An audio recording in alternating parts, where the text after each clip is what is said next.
All Hit Radio.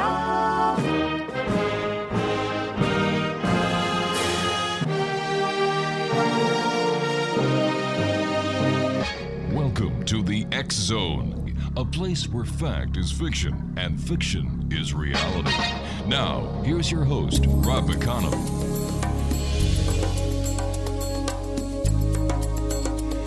Welcome back, everyone. My name is Rob McConnell. We're coming to you from our broadcast center in Hamilton, Ontario, Canada.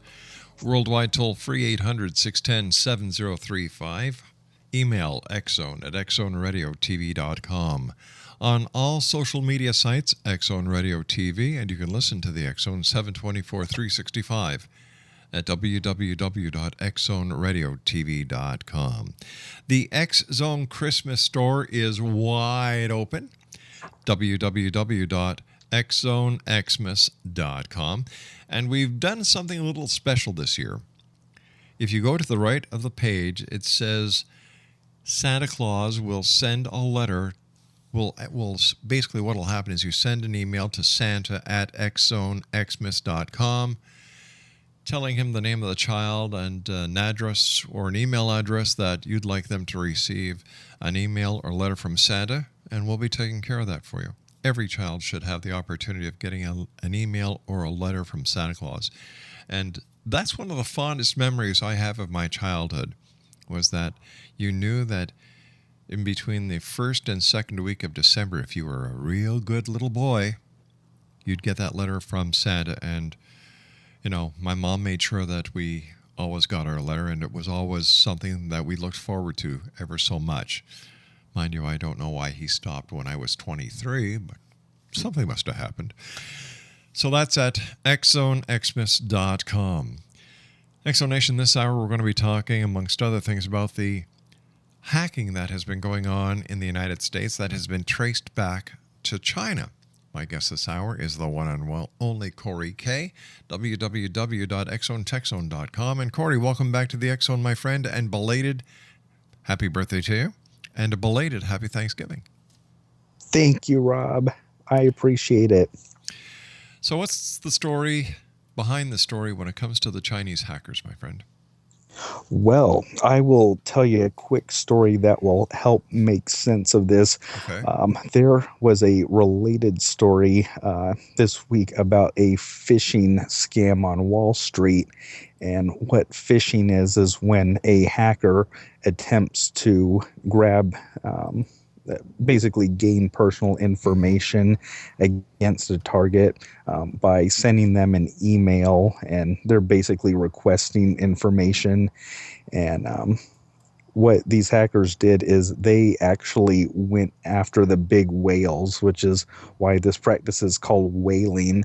And they were trying to target big Wall Street C-level executives because they're the ones with the money, and they had a lot of potential financial gain by targeting those hosts. And more specifically, they used a tactic called spear phishing. So it sounds like we're talking about this big ocean expedition here, but these are actual terms that are used in the security field. But these hackers scammed some big Wall Street C-level executives by sending these spear phishing emails. And as it turns out, the Chinese hackers are using the exact same tactics. Wow. Isn't there some way that these guys can actually be tracked and caught? And what would happen if the United States government actually was able to say beyond a shadow of a doubt that, hey, this hacker was this hack was tracked back to China? Is there anything that can be done legally, or is it because it's outside of the jurisdiction of the United States that these people are allowed to get away with it? That is the tricky part, and there are actually critics that are coming forth, and they're saying that we can't prosecute these hackers because we would be applying U.S. law to international territory. But I will tell you this, and this is good news. There were specific hackers arrested, and they were People's Liberation Army members. So that's not an easy thing to do. And the reason that they were able to do it is some of the servers that they were using were based in the U.S. Mm-hmm. So because the servers were in the U.S. law applied. That's right. That's what they're going to argue, and we'll see if they're successful. The hackers specifically, they had rented a server, and they used the domain hugesoft.org. And just to give you an idea of how many years this is going back to, this HugeSoft domain has been implicated in major attacks going back at least to 2009. HugeSoft servers were used to target Coca-Cola in 2009. They used it to target Westinghouse, U.S. Steel, and Alcoa from 2010 to 2012. And in 2012 also, there was a Canadian company. It was Telvent Canada Limited, and they're a maker of industrial control systems to monitor oil and gas pipelines, and they've been hacked by this same group. Right. Corey, you and I have to take our first 2-minute commercial break. Stand by, old friend. Exonation, Corey K is our guest, www.exonetechzone.com, and Corey and I will be back after this short break. Don't go away.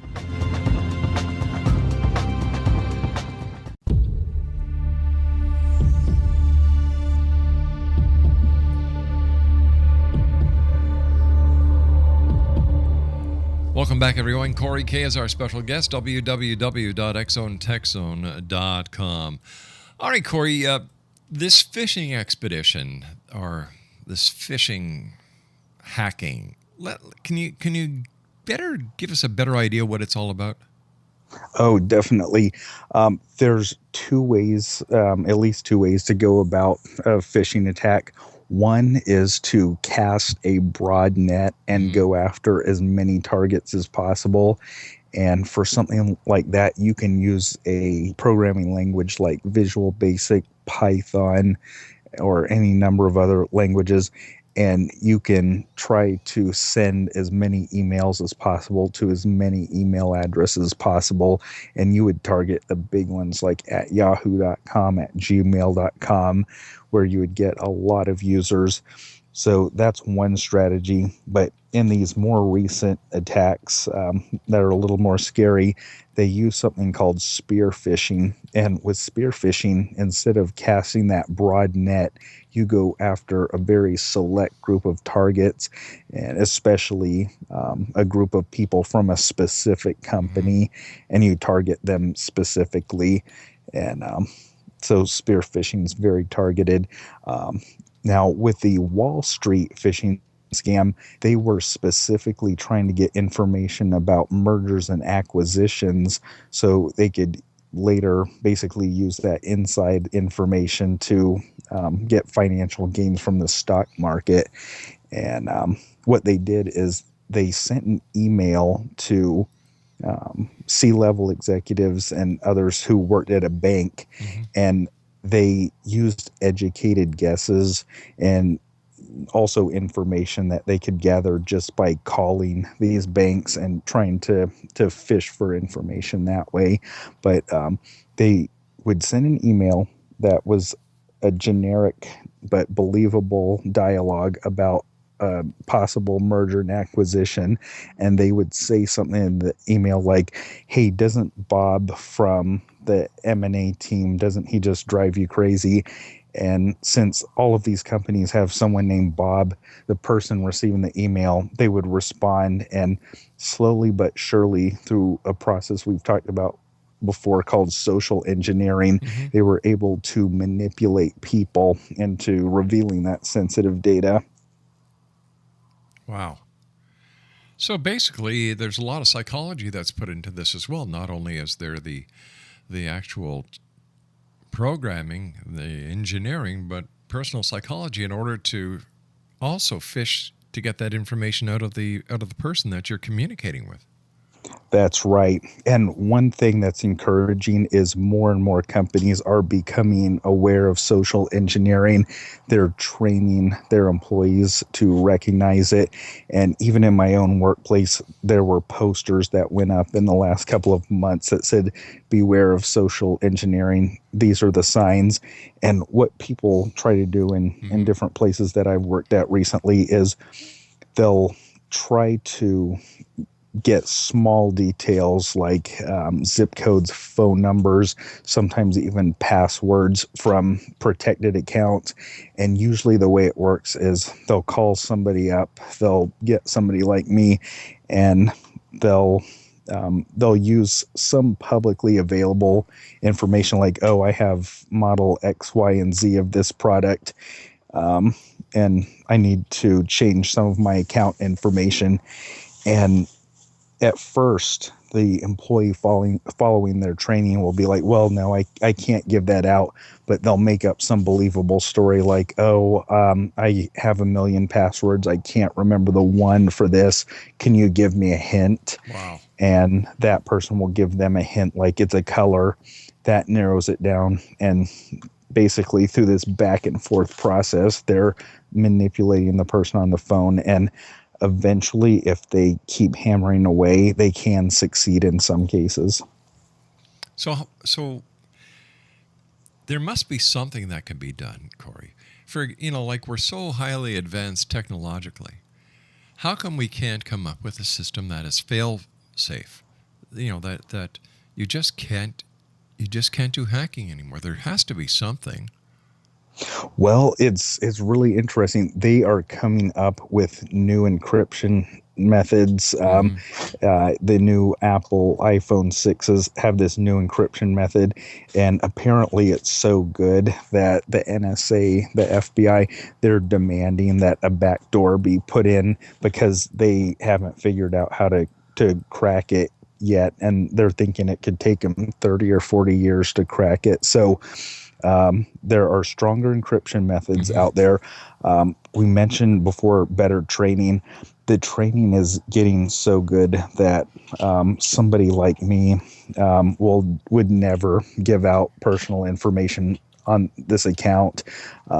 Now, another safeguard, which I foresee coming down the pipeline, when somebody calls in, they may have to have some sort of temporary token just for that phone call. Maybe it's a 3 or 4 digit number, and the only tricky part is making that number available to all people, because I can also see circumstances where maybe somebody has an older phone, something like that, where they don't have access to that system. But I think we're going to find a way. Do you think the FBI and the National Security Agency should have access through a backdoor? I think that there should be a well-defined process where they can request a warrant, and the companies would respond to that warrant. Those details still need to be worked out, but it could be. I would have to say, if this administration doesn't prohibit the National Security Administration and FBI from having access to that information, I don't foresee a future administration overturning that. I think people at high levels of U.S. government, they want that backdoor to be available. So I think it's going to happen, honestly.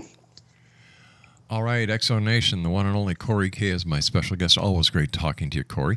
Speaking about social networks, the social network that we saw being used in Egypt during the crisis a couple of years ago is actually being used today with this entire thing about the Michael Brown case. What's your take on that? Well, people are realizing that they can use social media accounts to communicate with each other, that they can unite activists across a broad geographical area, and they can at least whip up interest in an issue. And by whipping up that interest, they can also attract the attention of the media, which may cover the story more broadly. I think on the Michael Brown, as far as the Michael Brown incident goes, there have been thousands of stories published, all from slightly different angles, and I think quotes from social media have played a prominent role in these articles. So we are seeing social media being used in social change movements. The only limitation that I can really see is it makes it so easy to communicate with people far and wide that it doesn't always attract the people who would, I guess, go out into the street and organize neighborhood by neighborhood.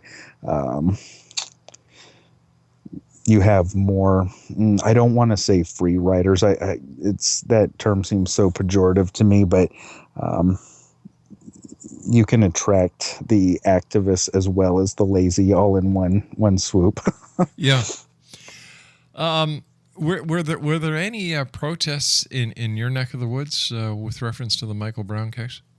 Surprisingly not, that I know of, and that could just be a failure of local media coverage here. There were threats being made, if you can call it that. Some organizations in a nearby city, they were saying that if there was not a conviction, there would be riots or protests in a nearby city, and I half expected that.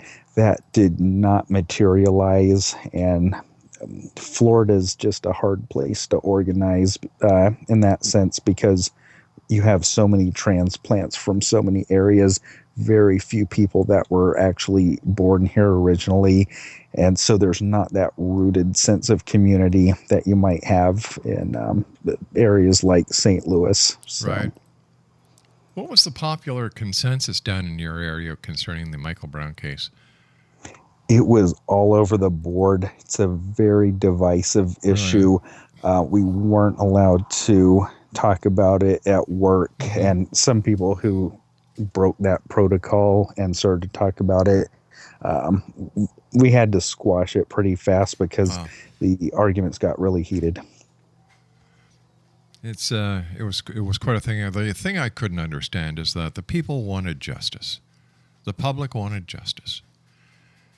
They were screaming for justice.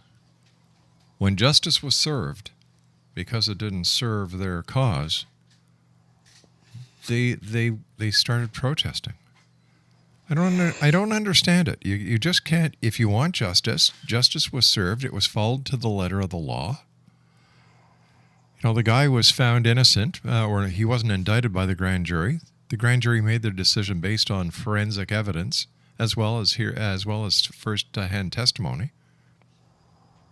I don't understand it. I really don't.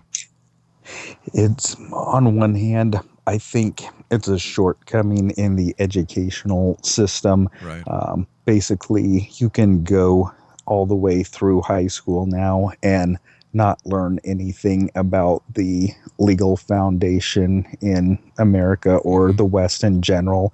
It's something that isn't taught anymore, and I don't know if everyone today can appreciate really what transpired over the last few centuries, how we went from in the West, a society that was not, I'm not going to say not organized by law, but it was organized on one set of principles, and it became organized under a set of constitutionally agreed upon principles. And what we're seeing in the Ferguson case, something more like mob rule, but we'll get into that later. All right, my friend, please stand by. Exxon Nation. Corey K is our special guest. www.exxontechzone.com is his website. And Corey and I will be back on the other side of this commercial break with the news as we continue here in the X Zone from our broadcast center in Hamilton, Ontario, Canada. Don't go away.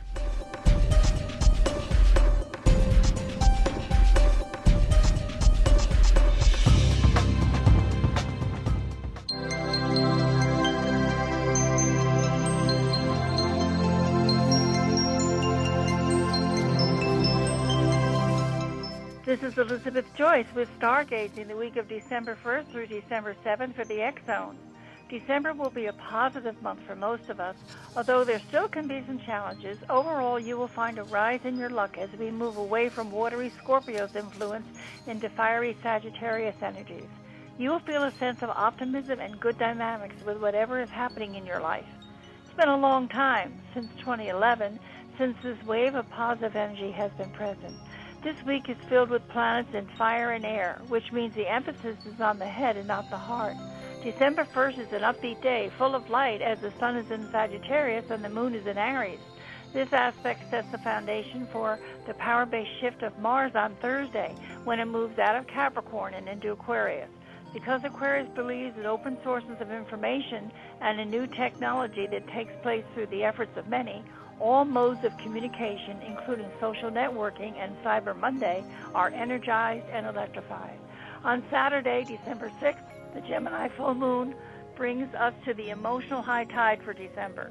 Like any full moon, this one reminds us to finish what we've started and find resolution to relationship issues or anything else that's hanging in the balance. This Gemini full moon connects with Mars and Aquarius because it makes two positive connections to Uranus and Aries. Uranus rises and trines the sun in sextiles the moon, increasing the likelihood of coming up with cutting-edge technologies and the mindset that will make information more transparent and available to everyone. It also brings secrets into the light, both worldwide and personally. Because next week brings the Pluto-Uranus square, the 6th one, a latent energy or frustration might be building up within you despite the good events that are happening around you, and this might end up making you act in a different manner instead of your normal reactions. This could be detrimental to the relationships both professionally and in your home and with family matters. Do not allow this frustration and silent anger to build up. Meditate and work on it. Try to talk things over with people and reason things out rather than carrying grudges. Be careful from now until New Year's Day, as health issues could become chronic if you are not careful. Don't worry or be stressed out about your health unnecessarily. Just take your nutrients, be careful about what you eat, and of course, how much you drink. You will be grateful and pleased at how people in authority support you this month. Allow yourself to be positive and feel creative and other satisfaction as you approach the holidays. And for more information or for a one-on-one consultation with Elizabeth Joyce, visit her website at www.new-vision.com. That's www.new-vision.com. Corey K is my special guest, XZoneTechZone.com. Hey, Corey, welcome back, my friend. Always great talking to you. Oh, yeah. Always great talking to you, Rob. Thanks, pal. It's funny that over the last week, ever since the riots happened in Ferguson, we don't hear anything more about ISIS, or it's not as talked about as it used to be. We don't hear about the immigration kerfuffle that's going on in the States. It seems as if everything is being focused on Ferguson and the protests that are going throughout the United States, and some protests up here in Canada as well. I often wonder if this is a diversion, and what are we missing that they're doing? It's like, it's like a magician, sleight of hand. Well, I'll go a little bit deeper into this. This is such a complex issue, and it's so divisive that I don't think that we can even summarize it. Mm-hmm. I started to make a distinction earlier between a solid democratic constitutional legal foundation and mob rule, and I'm going to I wasn't originally going to do this, but I'm going to give out some personal details that I've never mentioned before. Once upon a time, I was involved with an organization, and they had been around since the early 70s when the civil rights movement and the anti-war movement were still around, but starting to wane, but definitely still in that era. And there was this idea of people's democracy. It was a Maoist idea, right? And it sounds really good on paper. The idea is that the the people, or the proletariat in this case, they would have a say in the legal system, and they could help influence outcomes. But the problem that I saw in the street, and they saw it in China too, but we didn't learn about it for a few decades. It was almost a glorified form of mob rule in a lot of cases. And the more I looked at it, the more I saw it in practice, the more I thought we can't have a legal system based on this foundation, because the basically the whims of the mob would decide the vote, and evidence would go under the table, and there's no way to reverse the ruling in a lot of cases. You hear of cases all the time where somebody who was innocent, or at least exonerated later by DNA evidence that wasn't available at the time. Sometimes, people do get imprisoned unjustly for years, but there is a process in place for reversing it, however imperfect. Now, with the Ferguson situation, I hate to make it as simple as it's mob justice versus constitutional law, although there's definitely some truth to that. But the fact that it's such a divisive issue does point to the fact that maybe we do collectively need to rethink our societal foundations, rethink our legal system, rethink our economic system. And this is something that can happen. But we'll see. Nobody knows where that's going to go. Everything has to be updated. As society grows, changes have to be made. For example, with gun control, the founding fathers didn't realize that come the year 2010, 2012, that an AK-47 would be accessible because of the power of the Constitution. Exactly. So, and another example is religion. Religion has not kept up with the times, and this is why so many people, in my opinion, are leaving the church. Yes. It's just like the educational system. Sometimes I wonder if they're progressing along. Yeah, no, I don't think so. It took me a long time to see this as far as the educational system goes, but the educational system now, especially the higher educational system, they are on this track where they train people to become teachers. But the problem with that, and that's at least 100-year-old tradition, probably much longer than that. The problem with that approach in today's society is only a tiny fraction of the students are ever going to become teachers.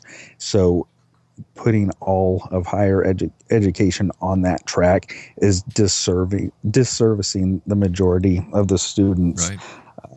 We do need more VOTech or something like that, more practical education, but at the same time, maybe a little more emphasis on political history.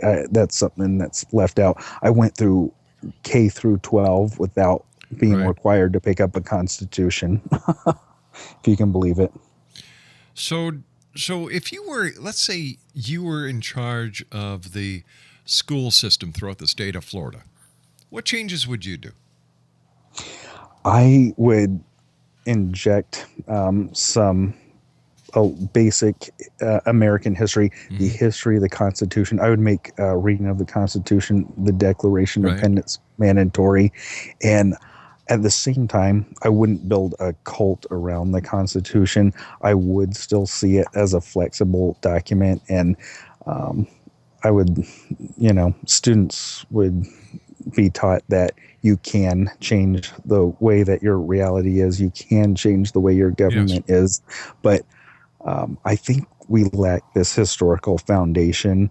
And that would not just be in the U.S., in any country in the world, maybe a sense of your history, world history, I'd emphasize that a lot more, but a lot more tech training. I think our tech training isn't keeping up. I would emphasize that very heavily now.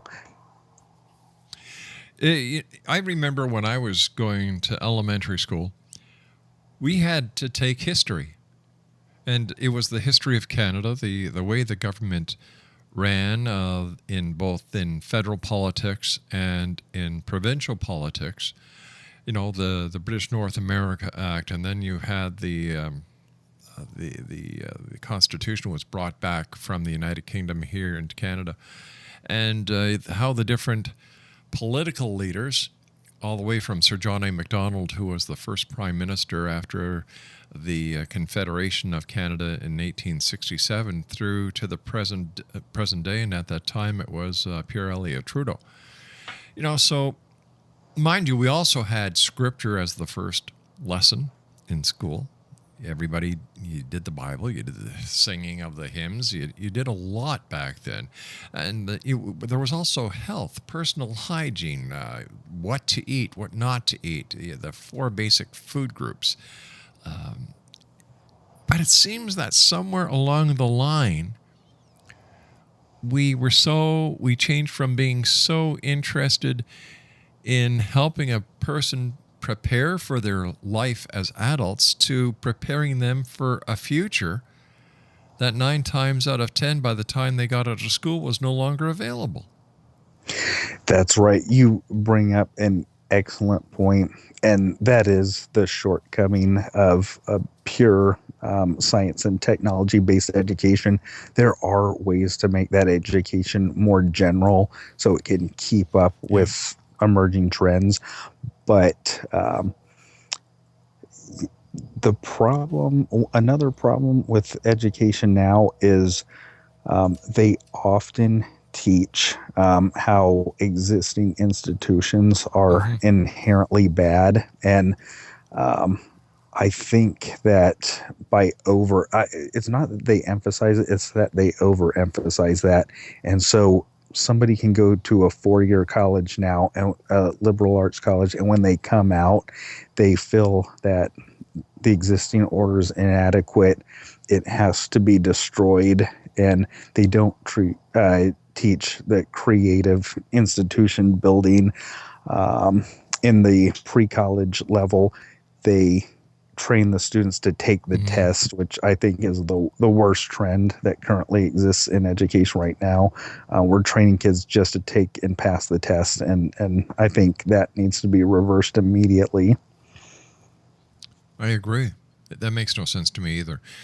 But what I really think needs to be done is that we have to, instead of doing criminal profiling, we should do something called educational profiling, where we take each specific child, establish his strong points or her strong points, establish their weak points. If a young child wants to become a graphic artist, put him into the appropriate courses. Don't make them take courses that are going to hinder their education. Put them into the areas that they will excel in. And for some reason, that's not being done.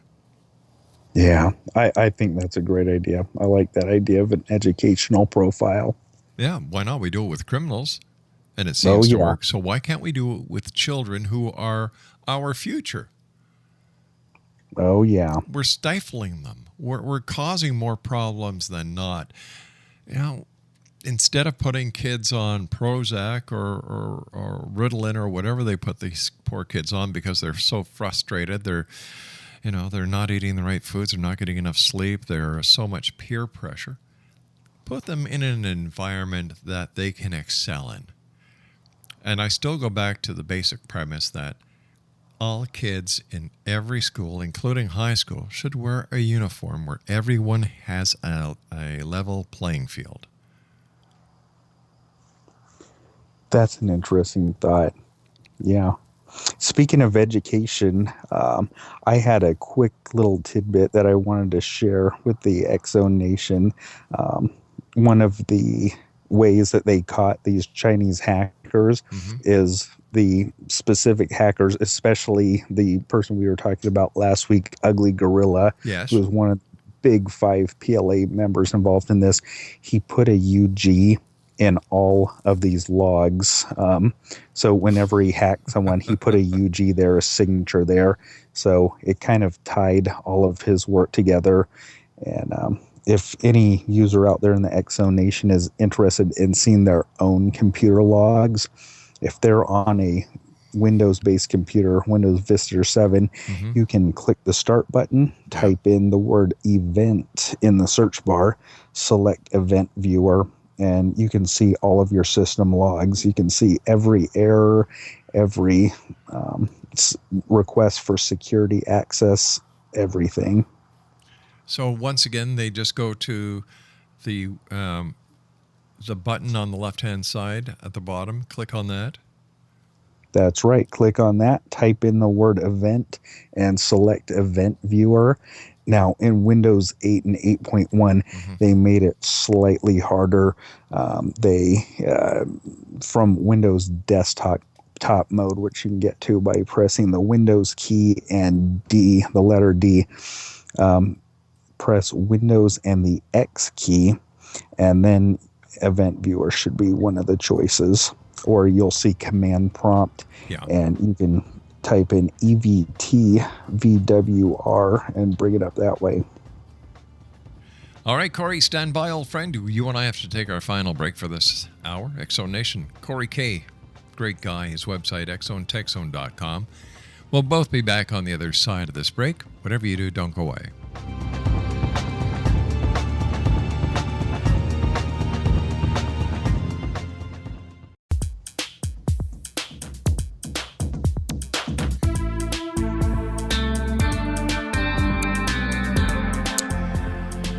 Welcome back, everyone. Corey K. is our guest, www.xzonetechzone.com. As always, Corey, great having you with us, my friend. And again, to you, your family, and to all the X-Zone Nation who is south of the 49th parallel. Happy Thanksgiving, belated happy Thanksgiving. And to you, Corey, my friend, belated happy birthday. ISIS. What do you think we should do about ISIS? Should we put boots on the ground? Should we just go after them full force, get it done and over with? Or should we try and let diplomacy rule? You know, it is a tough call. As much as I hate to say this, and it goes against some of my past beliefs, I think we just have to go after them. They're too big a threat. They're against everything I stand for. I do not want a world dominated by anything that they stand for. So part of me thinks we have to just go after them, and we have to minimize their influence domestically for sure. One thing I noticed in recent weeks, ISIS members are putting up websites where they are trying to gain sympathy here in the U.S., and this is actually a very old tactic. The U.S. has had a terrible racial history compared to other countries, I feel, and way back in the Soviet Union days, the Soviets actually tried to gain converts to communism by promoting themselves as the anti-racist. And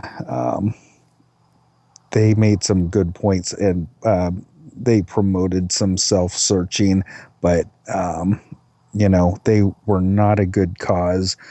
Their cause would not be the one that advances humanity, just like the ISIS cause is not the one that advances humanity. And they are going to gain converts by playing the race card, basically. And hopefully people will learn to see through it.